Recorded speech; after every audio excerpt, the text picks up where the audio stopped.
Well, good morning, everyone. Thank you all for taking the time and the effort to come this morning. I know that you will be filled.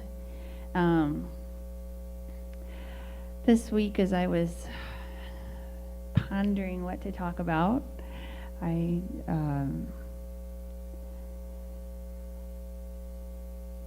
kind of went through different processes, like, okay, well, what would be logically a good topic to talk about, or what would God want to say to everybody, and then going to God, God, what is it that you want to say this week?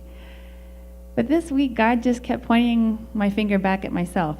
He said, well, what about you? And I really had to examine my relationship with God. And I felt that God was really just asking me to draw closer to Him. And actually, I felt that's kind of been a theme for myself over the past few months. And it's interesting how sometimes when I get that nudge or that poke or God pointing my finger back at myself, that I want to say, okay, but let's talk about this. Or yeah, that's good, God, but this is important too, so let's talk about this. But I can't escape it, so I've had to do a little bit of soul searching and examining myself and what I'm avoiding with God. So I've done some reflecting on actually my past 5 years or so. As you know, about 5 years ago, our Reverend Moon, True Father, passed away. Also at that time, our national church leader, Injanim at the time, was resigned, and there was a lot of things surrounding that. And also a lot of rumors and things that had been buried for many years came up and started swirling around. And I think for myself, it was a difficult time, and I am sure that for many of you that it had an impact as well. It was really kind of a dark time for me because I had to go back and question a lot of things. I had to read a lot of things. I know that Mike has shared how that year was really a time of soul searching and questioning for him, and then really coming to a deeper understanding of his commitment and his faith and the way he wants to live his life. And I often felt like, well, it wasn't really that big of a deal for me because I did a lot of that before, when I was on STF, and I questioned, I went through my doubts about true parents and about the principle, and then I went down to the bottom, and I rebuilt it back up from the beginning. So I shouldn't be struggling with this stuff. But actually, even though I had done that, and I did feel confident in the logic of the principle, and that true parents did what they came to do. In the past, I had never doubted God. I doubted everything else. For a while, I threw everything else out the window, but I clung to God. Because in my whole life, I'd grown up in nature, and I really felt that God loved me. I didn't have to have anybody tell me that. I felt it through nature and just being in the principle, in creation, and living in the principle of creation. But at this time, when Father passed away and everything happened, and many of us were searching for what is the next step and what is going on, that was the first time that I really began to question, well, is God really real? Does God really exist? And it was a really hard question because it's, where did the world come from? So I began to examine, well, how could the world, if God was not real, how could the world possibly come about? And I began to think, how could life arise from no life to life? That was a big question for me. How could that happen? And I did, I researched, and I read a really great book called I should have gotten a picture, but it's called There Is a God by Antony Flew.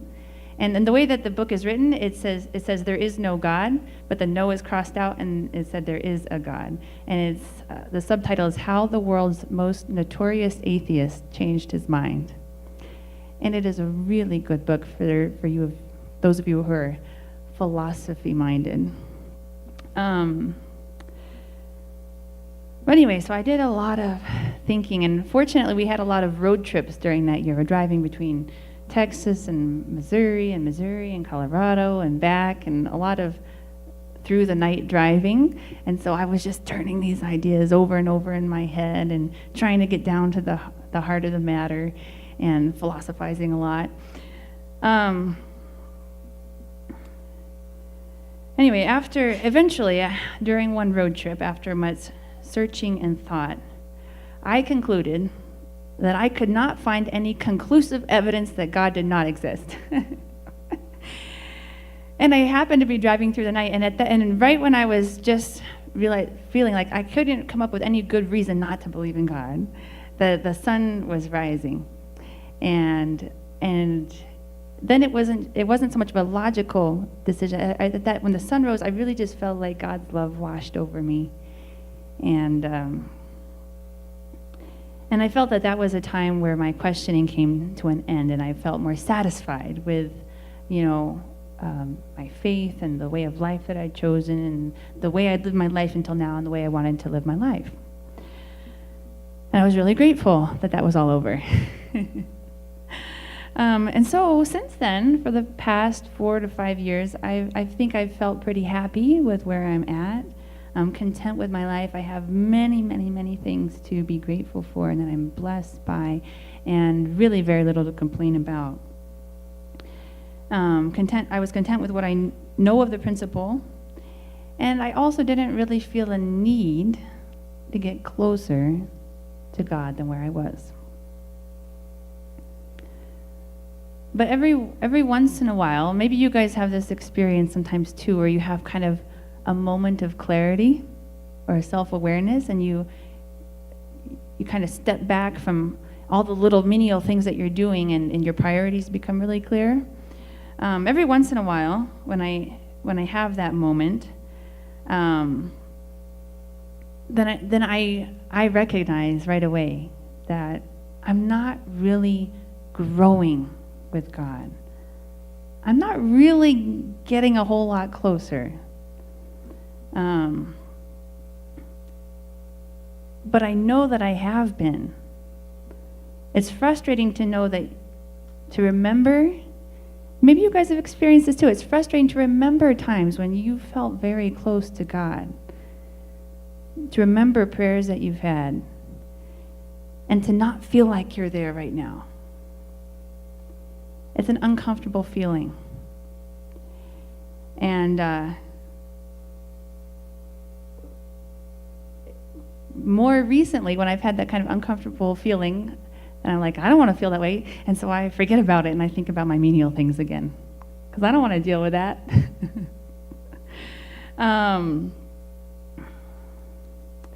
But even more recently, I've realized I can't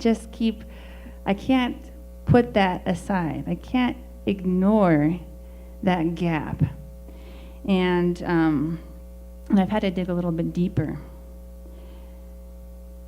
And what I've realized, what I've recognized, I think why that gap is there, is that if I think back to this experience that I had when I for the first time I really began to wonder if God was really real, if God really was a personal God, if God really loved me, that this experience was actually much more personal. It was much more painful than my previous experiences of wondering and questioning if the principle makes sense and things like that. It was a personal disconnect between my parent and myself.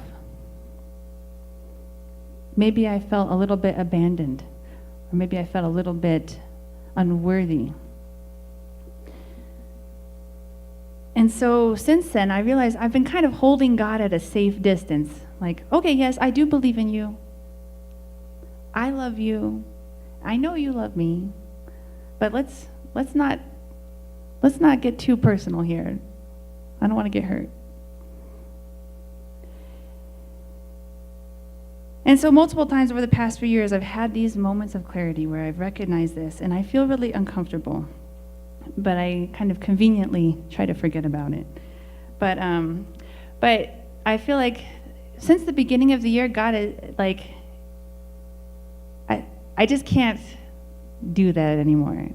I haven't been able to like fully face it on and you know, be like God's true daughter. But I've been nudged little bit by little bit.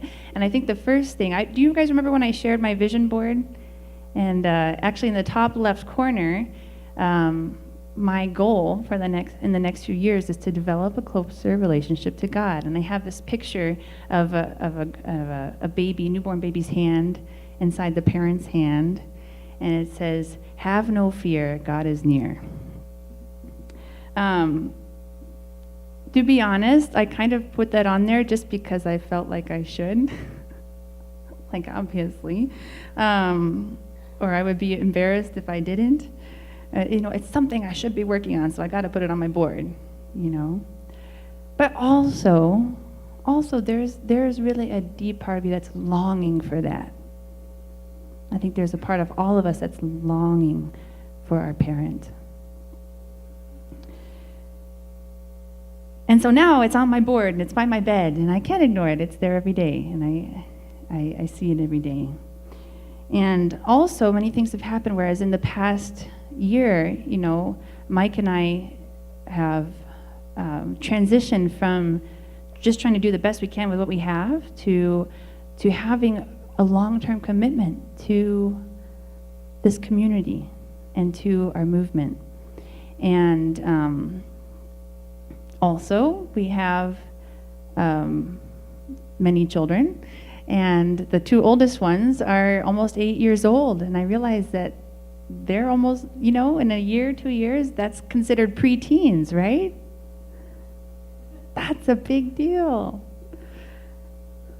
Also, in my business, you know, I want to be an entrepreneur, and I really want to do well with that. So, whether it's through things that we've voluntarily taken on or just the natural process of life,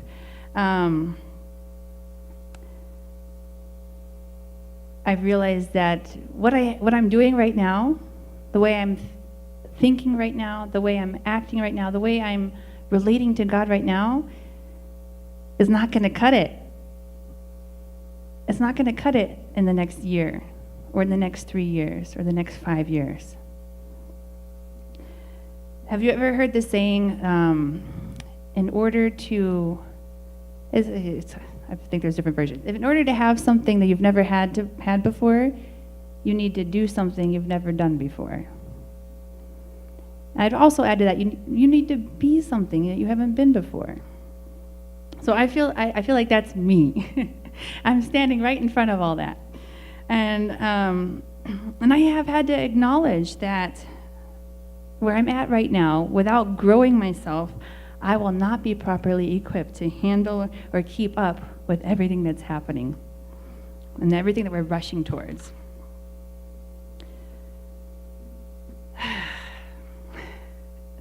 In order to really grow our community and support our community in the way that it deserves, we want to be a catalyst. We really want to be a catalyst that creates a cultural change in our movement and changes our family's experience with our church and our family's experience with God. We really believe, we've grown into this vision that we believe that this is possible. In order to have the kind of relationship with my kids that will support them as they go through these preteen, teen, and beyond years. And in order to do something I've never done before, I'm going to have to be someone I've never been before, and I really need God. So maybe some of you feel this way too. So sometimes, whether it's sometimes consciously or sometimes God is nudging me, I've been realizing these last few months, I really need to grow closer to God. I need to draw closer to God. So I have a few quotes. This is one by a true father. Only by finding our original self and only by resembling God can we meet him. So if we know this fact, we will be desperate to obtain that goal. We cannot but be desperate in our efforts. Here's another one from the Bible. This is from Micah chapter 6, verses 6 through 8. With what shall I come to the Lord and bow myself before the God on high? Shall I come to him with burnt offerings, with yearling calves? Does the Lord take delight in thousands of rams and 10,000 rivers of oil? Shall I present my firstborn for my rebellious acts, the fruit of my body for the sin of my soul? He has told you, O man, what is good. And what does the Lord require of you but to do justice, to love kindness, and to walk humbly with your God? So I began looking at, okay, so, what do I need to do? I'm recognizing, I've ignored that there's this need. Now I'm recognizing there's a need. Now, so what is it that I need to do to draw closer to God? This is an interesting quote from Father. I found this in the Way of Tradition yesterday, and I read this first sentence. Some people try to grow spiritually, develop their own spiritual life, and reach God through meditation, self-discipline, etc. And I was like, yes, that's what I want to do right now. I'm trying to do this. And the next part of the quote says, this is very stupid. The one who goes to God fastest and achieves the closest position is the one who loves others and witnesses to them in order to bring them to God. You can grow much faster and develop much more quickly. Don't just meditate for your own sake and for your own spirit. You may draw some spirits, but not God. No matter how much you pray, it doesn't do much good if you are only centered upon yourself. Always love others. That was a good one.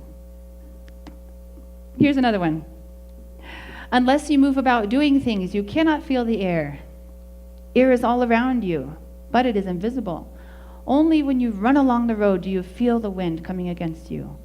That's how I feel God. If you really want to know God, go out to the front lines, moving about. That is why whenever I feel in need of something, I move about. I visit members. I travel from place to place.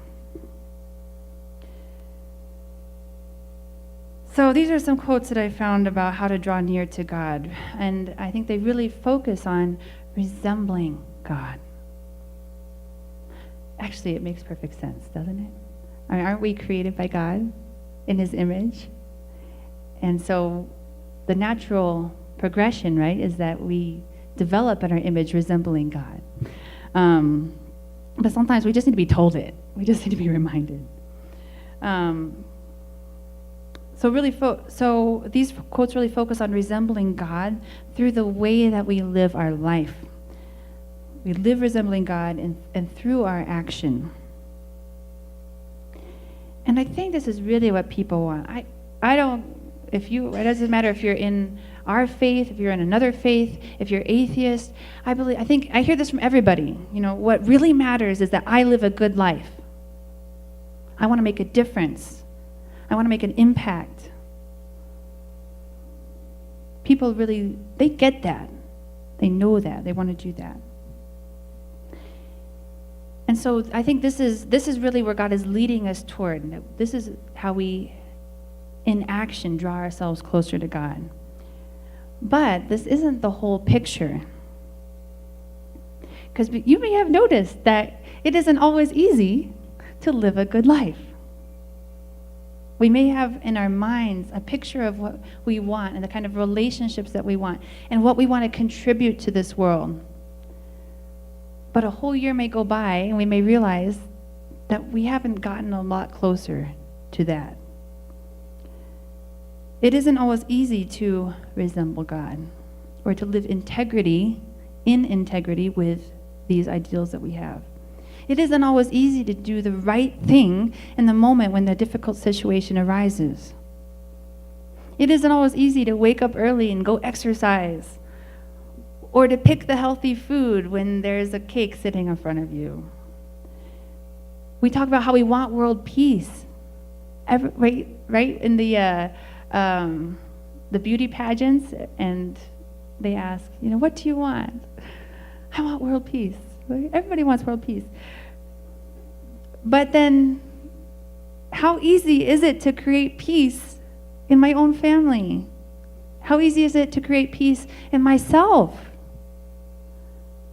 It's not always easy. We know what we want. We know that that is right. We know that we resemble God through that, but to get to that point is not always easy. So in order to live the way we truly want, we need something more. We need something to give us the strength and the presence of mind to do what is right in the moment. And to be able to follow through with our commitments of what we want to do, what we say we're going to do, even when we don't really want to do it. So I came up with a little phrase yesterday. It's called pray, study, do. I think you could remember that. We actually really need to pray, and we really need to study. And I think that sometimes for myself, maybe it's just young people, I don't know, maybe everybody goes through this, but sometimes we want to kind of avoid the praying and the studying, and we just want to do.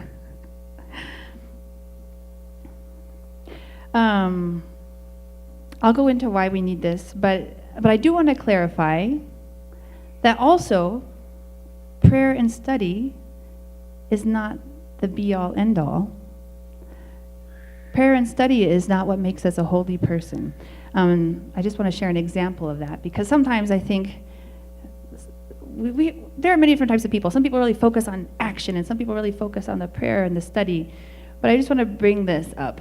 Consider two persons. One prays and prays for hours, but does not act to open the path to the White House. The other doesn't even pray, but opens the path and goes right into the White House. Which one has done better? So I want to clarify that, just praying and just studying is not the be-all, end-all. It's not our end goal. It's not what makes us holy. But it is also essential. Prayer is what gives us the strength to do the action. Prayer is what gives us the strength to be the holy person. It's really our foundation for our action. So I have some quotes here. Prayers will help strengthen you to prepare for the goal you want to attain. When a person who has fulfilled 20% of the goal prays to God to help him fulfill 100%, God will be ready to help him, and Satan cannot accuse him. And prayer is like rain, washing everything, giving moisture to the land so that life can come forth. This is in the prayer section of the Way of Tradition, Volume 1, I think. And I've read that whole section so many times that I've never really noticed this quote. But I just feel like it's the most beautiful quote. If you think, anyway, I grew up on a farm, basically, so this makes a lot of sense to me. But if you want to plant something, if you want to eat something, if you want to enjoy the fruits of the garden, you can till the soil and you can plant the seeds, but until you water it, nothing's going to happen. So prayer is like that rain that moistens our heart and creates the fertile ground out of which the actions, out of which the results will come. One more. This is from the Bible. This is from Romans 12:2. Do not conform to the pattern of this world, but be transformed by the renewing of your mind. Then you will be able to test and approve what God's will is, his good, pleasing, and perfect will. So I think that this part about being transformed by the renewing of our mind,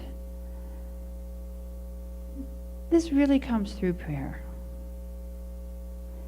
We can't just do and do and do and do and expect a transformation. You may have heard this quote. I like this one, if I can remember it. It's the definition of insanity is doing the same thing over and over and over and expecting a different result. Right? So we can do and do and do and do and do and try to push things through, but we need to transform our mind as well. We need to renew our mind, renew our spirit through prayer. And also through study. So prayer can renew our mind and open our heart and give us strength, but we need our study for education. We need to educate ourselves. We really need truth, because it always brings us back. When we start to waver or doubt or wonder what is right or what is wrong, truth will always bring us back to the center. So these are some quotes on studying. This is from Deuteronomy, chapter 11, verses 8 through 23. Fix these words of mine in your hearts and mind. Tie them as symbols on your hand and bind them on your foreheads. Teach them to your children, talking about them when you sit at home, and when you walk along the road, when you lie down and when you get up. Write them on the door frames of your houses and on your gates, so that your days and the days of your children may be many in the land of the Lord, sworn to give your ancestors, as many as the days that the heavens are above the earth. So I feel like through the Bible, God is really telling us, just saturate your life with the words. Saturate your life with the truth.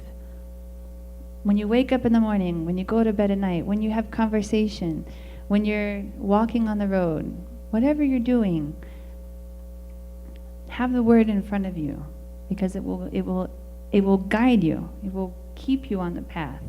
Right? We just need that knowledge sometimes. Knowledge is power. When we know good, we can do good. But we have to remind ourselves, our minds are forgetful.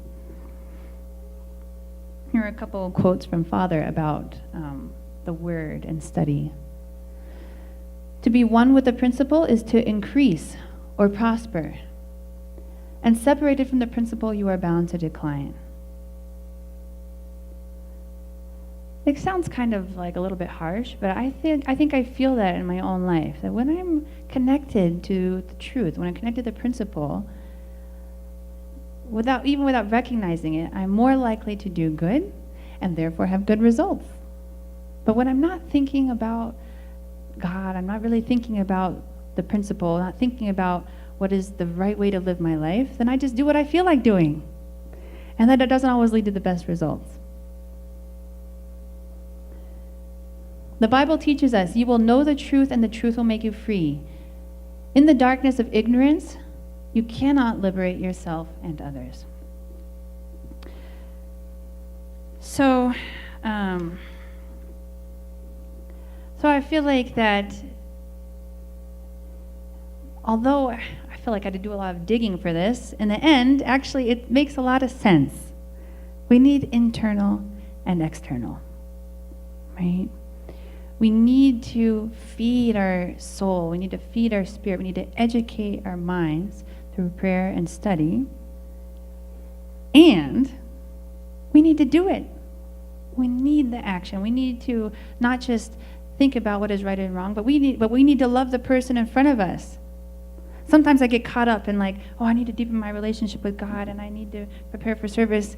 And then I realize that Mike is trying to take care of all the kids by himself and put together, and I need to show a little bit of compassion and love in real life, right?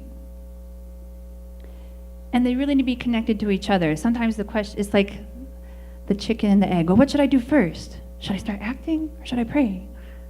I don't think it really matters, but do one and then do the other. and then start doing the other one again and do the other. And eventually they'll blend and they'll meld and it will become a strong foundation. These are like little bricks, right? You're 100K one day.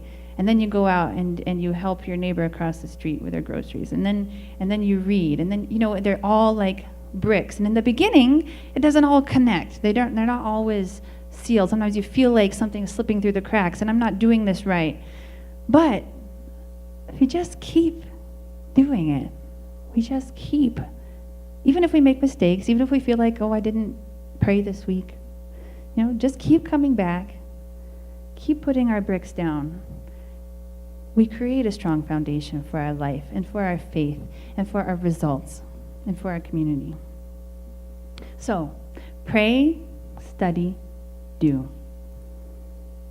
Try to do all three. I certainly don't feel like the expert. I'm giving this as I'm giving it to myself. But little by little, I do feel my strength building. And it's really driven by recognizing and acknowledging that I truly need it. I truly need God in my life. And I am not deeply, truly satisfied with where I have been to this point. So if you have felt the same way, I invite you to join me in practicing, pray, study, do, and join me on my journey. I'll just leave you with this final quote. Draw near to God, and he will draw near to you. Sometimes I feel like it's just too hard. God is just so far away. It's been 5 years since I felt close to you, God. I don't know if I'll ever get back there again. But it's amazing what happens when you start to draw near to God, right? We do our little bit, our 5%, and God is waiting with the rest of the 95%. So let's do our do. Let's pray, study, do, and God will draw near to us. Thank you, everyone. Have a wonderful week.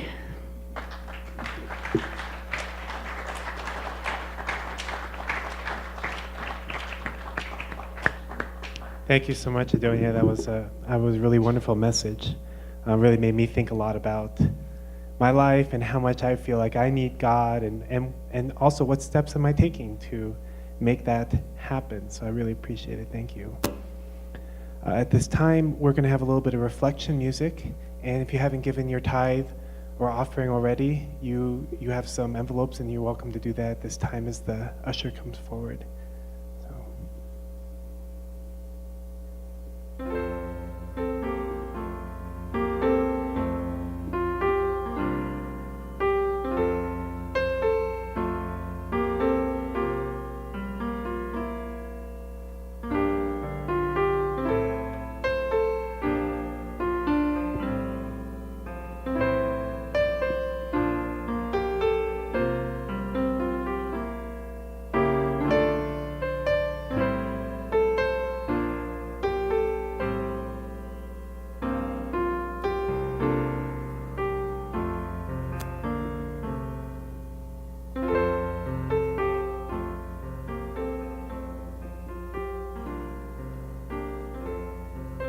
Dearest, most beloved Heavenly Parent, thank you for this day. Thank you for all brothers and sisters who've come together here, and for the message that our Pastor Donia gave.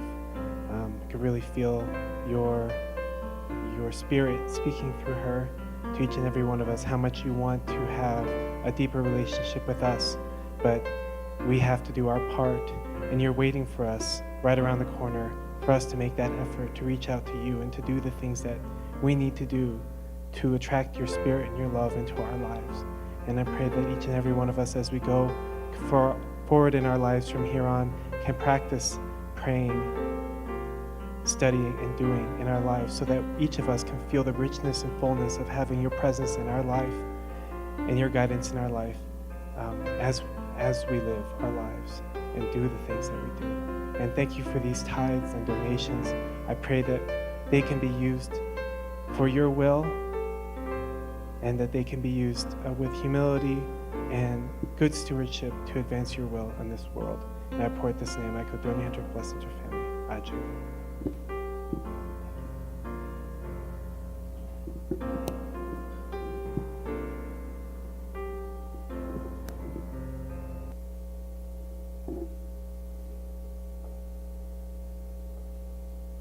So we're going to go ahead and do our announcements now.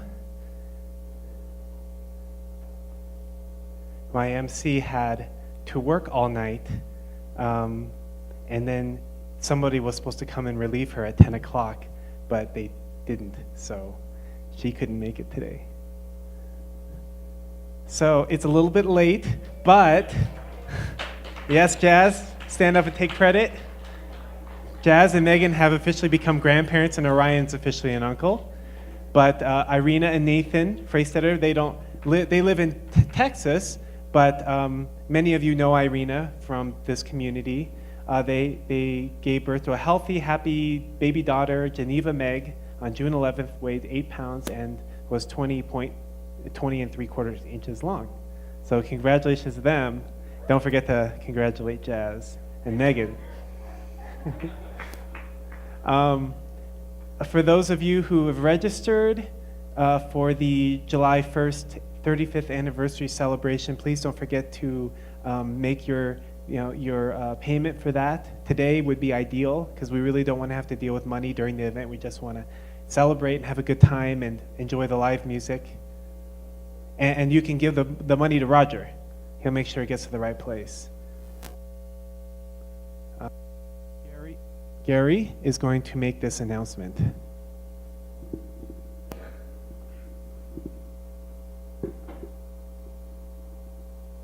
Actually, Gary's going to explain what it means. I was watching a daf on TV. Daf is a Jewish hundake. And Alice came in and asked me, where'd that come from? It's the Talmud. Why is there a Talmud? 40 years after Jesus was crucified, the temple was destroyed. Until that time, the temple was Judaism, right? If you wanted to be pure, you had to go to the temple to make an offering. And Jesus taught his disciples on Solomon's portico inside the temple. And of course, as a child, was there getting bar mitzvahed. It was the center of Jewish life, but suddenly that center was gone. And Alice thought, we're in the same situation now. Father's passed, and our true parents are our temple. Right? We know from the divine principle that really the purpose of the temple was to train people to receive Jesus and his bride when they came.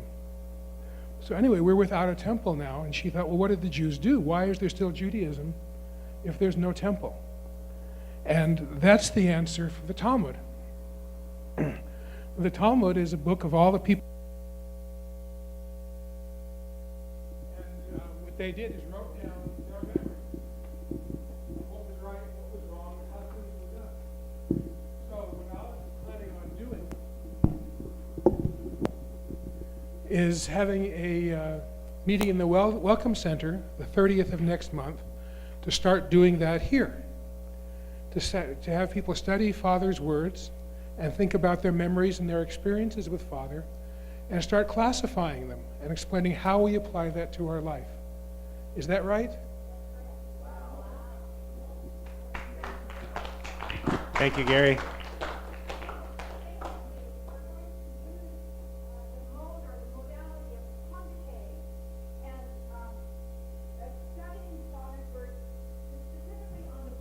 And what is blessed life? So this means then we're going to start here in Denver, Colorado, this Providence, and I'm asking, I've asked a number of brothers and sisters to commit to do this during their Handake, then to begin to pull out Father's words about the blessing, blessed life, blessed family life. And any of you who I haven't spoken to but are interested or somehow touched by this announcement, please talk to me. It's an open group now, but once we start on the 30th, it will become a closed group. And we're thinking this is going to take us many years.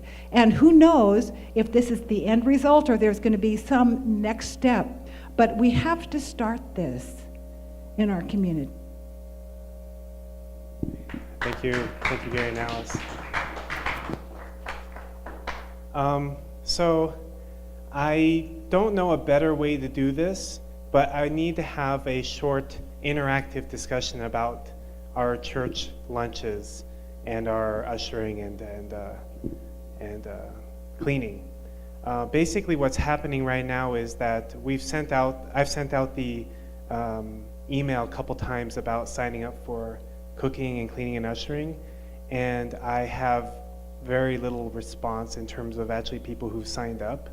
So I personally really love having these lunches. It really provides a nice time to socialize and spend time with one another.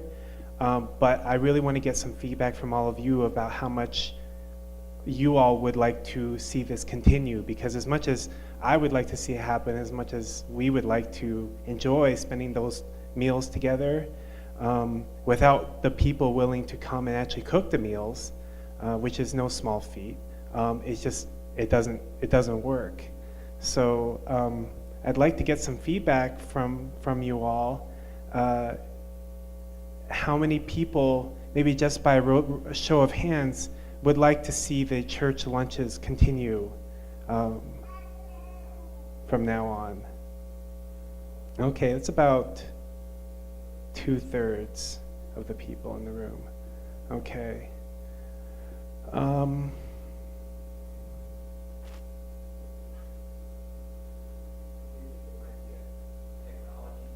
Yes, it very well might be, but the first time I did this a year ago, I got about 3 times as many people signed up through the emails. But, unfortunately, I'm running out of time. Next week is the first week of July, right? And I don't have anyone signed up. And I have one person signed up for July in total, I believe. So, huh?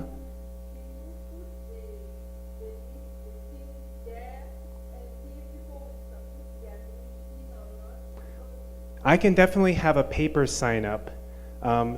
What I don't want to do is I don't want to go back to what we were doing before, where I was making the list and finding out if it was okay with everybody, and then changing the list when people told me, actually, that day doesn't work for me, that day doesn't work for me, that day doesn't work for me.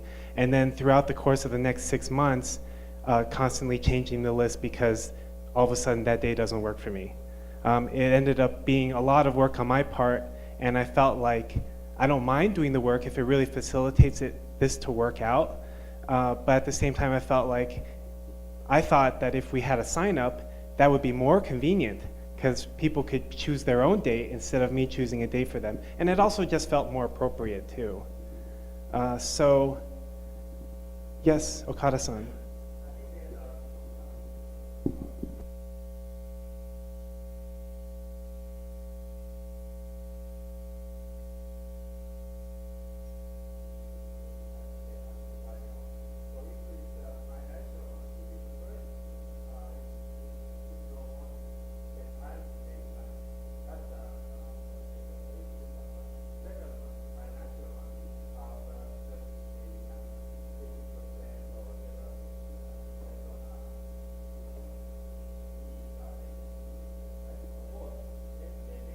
Absolutely.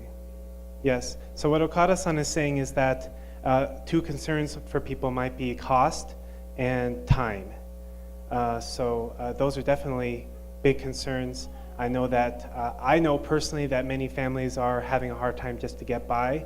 So the idea of cooking lunch for 100 people and covering that expense is daunting. So just give me a second. I guess I could take this opportunity to point out also that we have established for a long time that the church can reimburse up to $50. And I know $50 isn't a lot, especially if you're certain kinds of foods are very expensive. But perhaps combined with the food bank, we have a lot of meat from the food bank, and if enough preparation is done ahead of time, that could help. But those are 2 very good concerns. I also thought to myself that possibly some people are just getting tired of it. I mean, how many years have we been doing these lunches? Does anyone know? 20 years. That's a pretty good streak, honestly. I mean, that's very impressive. Catherine, what did you want to add?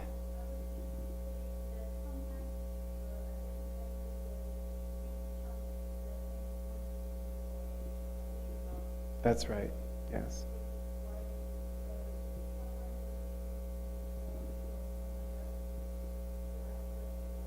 Yes. Yeah. Also, I placed an order the previous week, so if someone is looking for something specific, I might be able to get it. Yes, Jazz?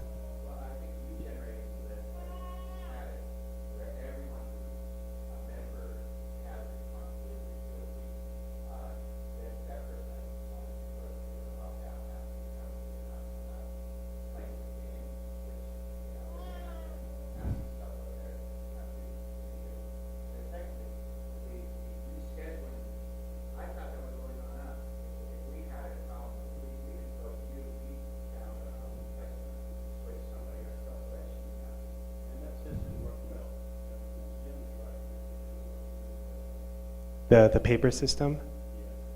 Yeah, but I would prefer to switch to a system where people are choosing their own dates. Yes, Roger.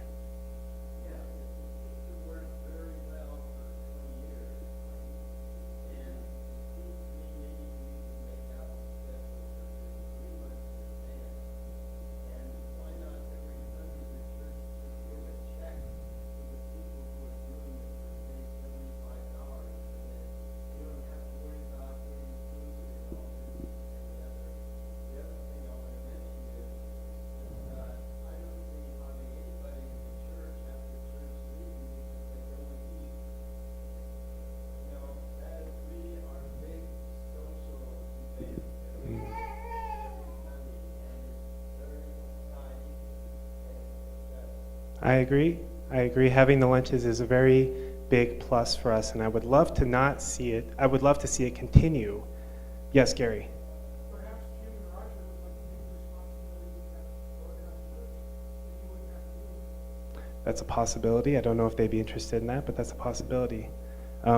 What I found from doing the list is that, yes, it has worked for us well over the last 20 years. Yes, but it is also a big pain in the neck. And I don't like doing it. It's not inspiring to me. And I don't see why it would be, why it wouldn't be an improvement to allow people to just choose their own days.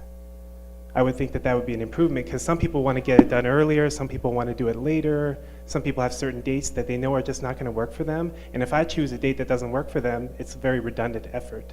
Yes, Cynthia. Thank you. Okay.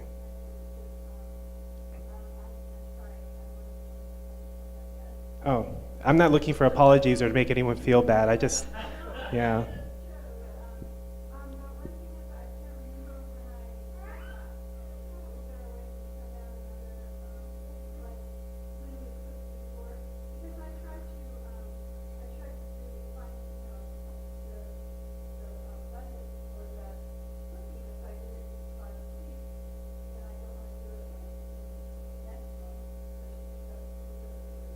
Sure, yeah. Yeah, well,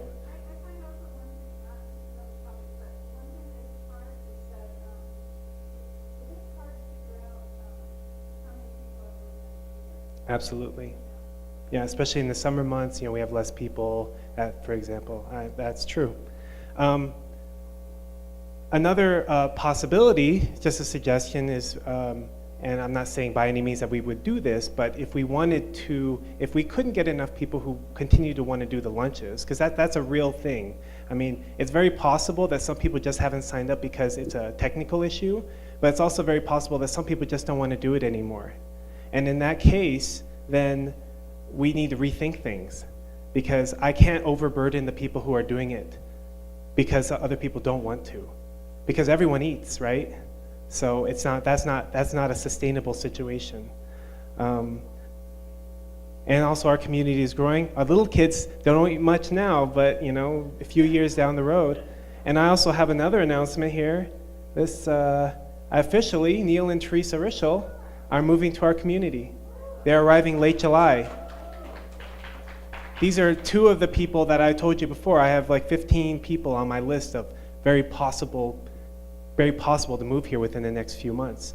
So that's fantastic news, but it just highlights the fact that our community is drawing people in. Just fantastic, but we also have to think about how we're gonna, when Adonia said earlier, like, sometimes you just don't feel ready, like that you're ready for the next step or like the things that are coming in your life, I feel that way all the time because I get these calls from people and they're like, we're coming to the community and I have all these things that we want to do, and I'm thinking down the road all these teenagers are coming, and I think we're not ready for that.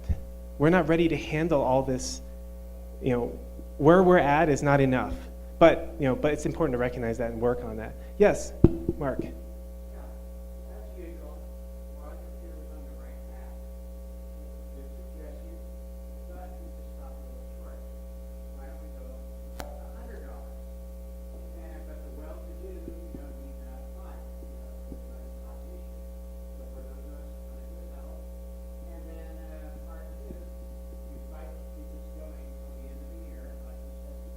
Okay. And then we decide as a group, we want to take this in 2018. Okay. I like that because this is a bit rushed. Yes, we're right at the end of the 6 months. Okay, so here's what I'll do based on your feedback. We'll continue for another 6 months, and we'll just make do with what we have. If I get 20 people to sign, if 20 people sign up, then we'll just fill in the rest with potlucks, or I'll make lunch, or whatever it is that needs to happen. We'll just make do for the next 6 months, and we'll reevaluate not on the last week of December. And we'll figure that out. So I get the feeling from most people that we like to have the lunches. I also like to have the lunches. And I'll put up a sign-up sheet in the back. Is there somebody who could just put one together real quick? Just grab a piece of paper from the office and write sign up on it, and you just put your dates. Is there someone who could just run down and do that real quick? Adonia, do you mind? Thanks. Yes.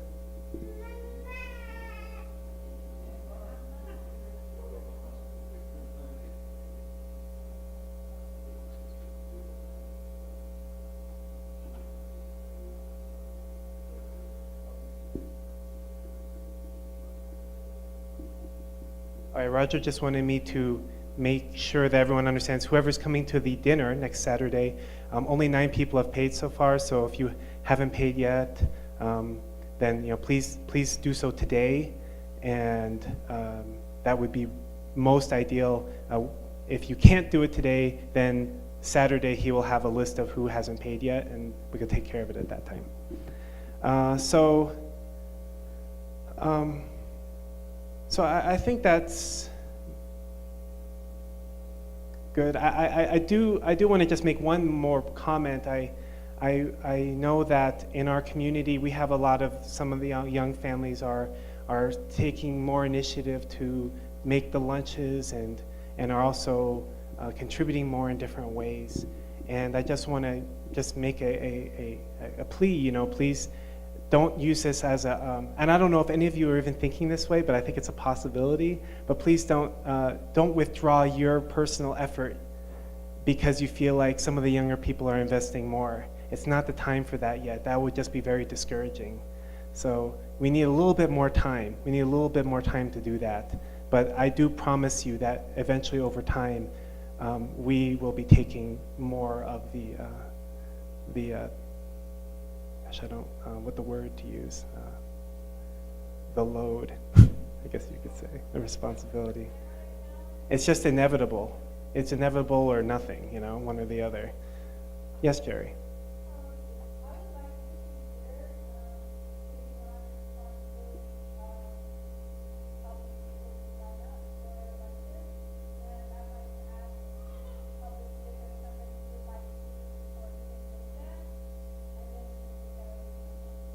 Thank you. Thank you so much. I appreciate it. It's not lunches. It's also ushering and cleaning. Yeah, the whole thing, yeah. Yeah, and it's the same for all 3 of those. I've actually had a more difficult time finding ushers than I have people to cook meals. It's surprising. But if you don't feel comfortable to pray over the offering, that's okay. I can do it. Adonia can do it, if I could find someone else to do it. If I know that some people are really afraid to pray publicly, or maybe they just don't feel right about it or whatever, but and just out of this list, I would just like to ask if there's anybody who really feels passionate about running the video camera. That's something that I really need help with now because Mark just can't do both jobs at the same time. Yes. well, I started a Wednesday beautification thing, but I kind of started it a little prematurely, so I'm not talking about it today. Next weekend, I am doing a financial transparency meeting after service. It's come to my attention that some people have some concerns or questions about how money is spent on certain things, and I would like to make myself completely available to answer any questions, address any concerns. There's absolutely no reason to hide any information, especially when it comes to finances, and I am holding this meeting next Sunday. Everyone's welcome to come. It'll be at noon. It'll be right here. I'm even going to record it for anyone who's not able to come. And I am just want to, if you have any questions about how any of the money is used, or why we use it for certain things, why we pay certain people, or whatever, it doesn't matter. Any question is okay. Just bring it, come, and I will do my best to answer it. I can't guarantee I can answer them all, but a lot of the financial decisions come from us, even though they end up going through the council and everything. So I know I could probably answer most of the questions. So, yeah, I did that already. Upcoming workshops in Las Vegas, you all know. If you want some financial support, it is available. And also, Mark, we can talk more about that too. Maybe it would be better to offer some more financial support. Instead of $50, maybe we could look at $100 or $75, something like that. More communication in this sense, social communication between members of a group is higher. Yeah, If you reduce communication, there's no way out of it. You will not be close. absolutely. I agree. And it's the more socializing, the better. I've always felt that way. The more barbecues, the more picnics, the more birthday parties, the more baby showers. Hopefully. Not necessarily. There's no guarantee. But having those lunches is a great thing. I think they're really great. I want to keep them going. So we'll keep them going for as long as we can. You know, once we have like 300 people, we're going to have to look at it again. Okay, so sorry that took a little longer than I was hoping, but thank you for all your feedback and for working with me on this point. And you know, if you really do feel like you don't want to do it anymore, it's okay to take a break. It's okay to take a break. It's okay to, to stop for a while if it's just too much, whether it's time, whether it's money, whether it's effort, or just the doing it for 20 years. That's really fine, and you shouldn't feel guilty about that. We all need to take a break sometimes. So we'll just work with what we have. It'll be fine. All right, thank you so much, everybody. Well, welcome up the band. Please rise, and we'll sing our final song.